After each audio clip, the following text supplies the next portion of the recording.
ফৰ্মাপাৰলৈ আহিছোঁ আৰু আজি আমি মোৰাঝাৰতো এখন মিটিং কৰিছোঁ। আমাৰ লক্ষ্য পঞ্চায়ত নিৰ্বাচন এয়া আমাৰ ২৬ৰ যুঁজৰ আৰম্ভণি।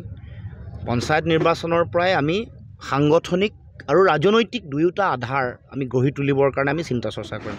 সাংগঠনিক আধাৰ মানে আমি ৱাৰ্ড পৰ্যায়লৈকে আমাৰ সংগঠন আৰু ৰাজনৈতিক আধাৰ মানে যিবোৰ তেওঁলোকে জনবিৰোধী কাম কাজ কৰিছে, এই যে এক্সট্ৰা জুডিচিয়েল কিলিং বা সাম্প্ৰদায়িক ৰাজনীতি বা মূল্য বৃদ্ধি কৰিছে বা আমাৰ ঠিকাদাৰসকলক যে পাব লগা প্ৰাপ্য ধন দিয়া নাই, আমাৰ কৃষক বা আন শ্ৰেণীৰ মানুহে কৰ্মচাৰীসকলে প্ৰাপ্য অধিকাৰ পোৱা নাই, আমাৰ যে শিক্ষকসকলে তেওঁলোকে যুঁজি আছে, মূল্য বৃদ্ধি কৰিছে, খাজানা যে বঢ়াইছে, বিদ্যুতৰ মাচুল বঢ়াইছে, এইবোৰ মানুহৰ মাজলৈ লৈ যাবৰ কাৰণে পঞ্চায়ত নিৰ্বাচনৰ পৰাই স্থানীয় সমস্যাবোৰৰ উপৰিও মৌলিক বিষয়বোৰকো আমি লৈ যাবলৈ চেষ্টা কৰিম। সেইকাৰণে আজি এই সাংগঠনিক সভা দুয়োখনতে আমি আমাৰ সংগঠন বৃদ্ধি কৰিবৰ কাৰণে আৰু অসমৰ মানুহৰ মাজত যিটো একতাৰ নেৰেটিভ, মানে সকলো জাতি জনগোষ্ঠীক একত্ৰিত কৰি এখন সমাজ, এটা জাতিসত্তা আৰু সমন্বয়, একতাৰ যিটো নেৰেটিভ, এইটোৱে জাতীয়তাবাদেহে যে কেৱল মাত্ৰ ইয়াত ন্যায় দিব পাৰে, সেই কথাটো ৰাইজক ক'বৰ কাৰণে, আমাৰ দলীয় কৰ্মকৰ্তাসকলক উদ্বুদ্ধ কৰিবৰ কাৰণে আমি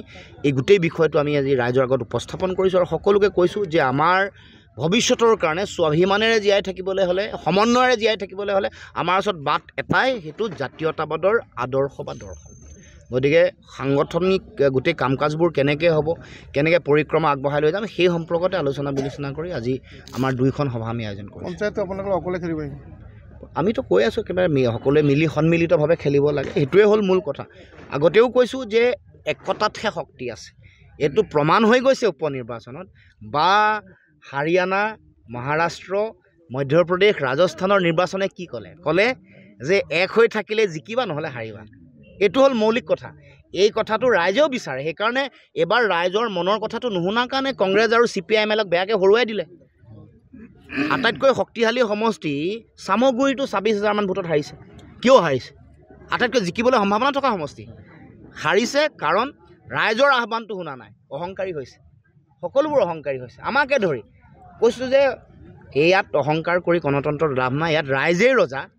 এইটো ভাবি লাভ নাই যে আমি 5 বছৰ মাজে মাজে চৰকাৰ হয় বা আমি চৰকাৰ কৰিম কোনোবাই, কিন্তু ৰাইজেহে ঠিক কৰিব কোনে মানে চৰকাৰ কৰিব বা কোন জনগণৰ পক্ষত আছে। কেতিয়াবা ভুল বিভিন্ন নেতা আহিছে, দল আহিছে, মুখ্যমন্ত্ৰী হৈছে, চৰকাৰ কৰিছে, কিন্তু সকলোকে প্ৰত্যাখ্যান কৰিছে।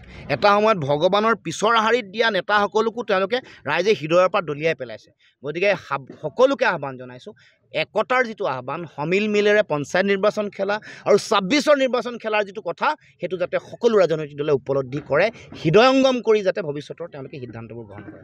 আজি ৰাজেন গোহাঁয়ে এটা কথা কৈছিলে যে অৰুণোদয় পিছে পিছে দৌৰিছে আৰু মুখ্যমন্ত্ৰী এনেধৰণৰ ঋণ লৈছে, কি ক'ব এইটো কথা? মানে সেইটোতো হয়েই। মই আগৰ সভাখনতো কৈছোঁ ১.৫ লাখ কোটি টকা ঋণৰ বোজা, ১,৫২,০০০ কোটি টকা। আৰু ইফালে ৰাইজে মানে তেওঁলোকে অলপ পইচাৰ কাৰণে তেওঁলোক হাহাকাৰ কৰিবলগা হৈছে। ২২ লাখ নিবনুৱা এতিয়াও আছে, চৰকাৰী পঞ্জীয়নকৃত নিবনুৱা, চাকৰি নাই। উৎপাদন হোৱা সামগ্ৰী মানে ধানৰ মূল্য নাপায়, উৎপাদন কৰা আন সামগ্ৰীৰ মূল্য নাপায়। এইবোৰৰ পিছত মানুহ দিনে দিনে দুখীয়া হৈছে, জীৱন ধাৰণৰ মানদণ্ড তললৈ গৈছে। তাৰ কাৰণে মানুহে হিতাধিকাৰী আঁচনিৰ ওপৰত কেৱল মাত্ৰ নিৰ্ভৰ কৰিব লগা হয়, যিটো ৰাজেন গোহাঁয়ে কৈছে। তেওঁ কৈছে নহয় ভিখাৰীৰ নিচিনা হ'ব লগা হৈছে। এই কথা যিটো, এইটো তেওঁ এনেই কোৱা নাই, উপলব্ধি। কাৰণ দেখিছে যে মানুহে যিটো তেওঁলোকে কৈছিলে আত্মনিৰ্ভৰশীল অসম, ভাৰতবৰ্ষৰ 5খন ৰাজ্যৰ ভিতৰত এখন হ'ব। আৰে আমি ক'ত আত্মনিৰ্ভৰশীল হ'লোঁ? চাউলত হ'লোঁ নে মাংসত হ'লোঁ নে গাখীৰত হ'লোঁ নে কণীত হ'লোঁ নে মাছত হ'লোঁ? মুখ্যমন্ত্ৰীয়ে ক'ব লাগে। আমি প্ৰত্যাহ্বান জনাইছোঁ অসমৰ মুখ্যমন্ত্ৰীক, আমি ক'ত আত্মনিৰ্ভৰশীল হ'লোঁ? এটা নাম কওকচোন, এটা কমডিটিৰ নাম কওক।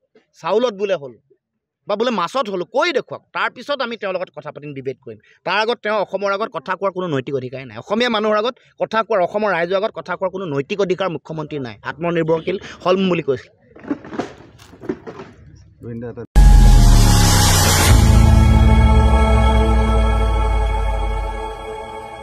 খবৰৰ আঁৰৰ খবৰ, ব্ৰেকিঙৰ হুলস্থুলৰ মাজত ৰৈ যোৱা সমাজৰ নেতিবাচক বহু খবৰ, ৰাজনীতিৰ পৰা সমাজনীতিলৈ, খেল জগতৰ পৰা কৃষি খণ্ডলৈ, ছবি জগতৰ পৰা সাহিত্য চৰ্চালৈ, বৰাক ব্ৰহ্মপুত্ৰৰ লগতে উত্তৰ পূবৰ সাতভনীক সামৰি অসমৰ সংবাদ জগতত নতুন সংযোজন Assam north east news live 24/7।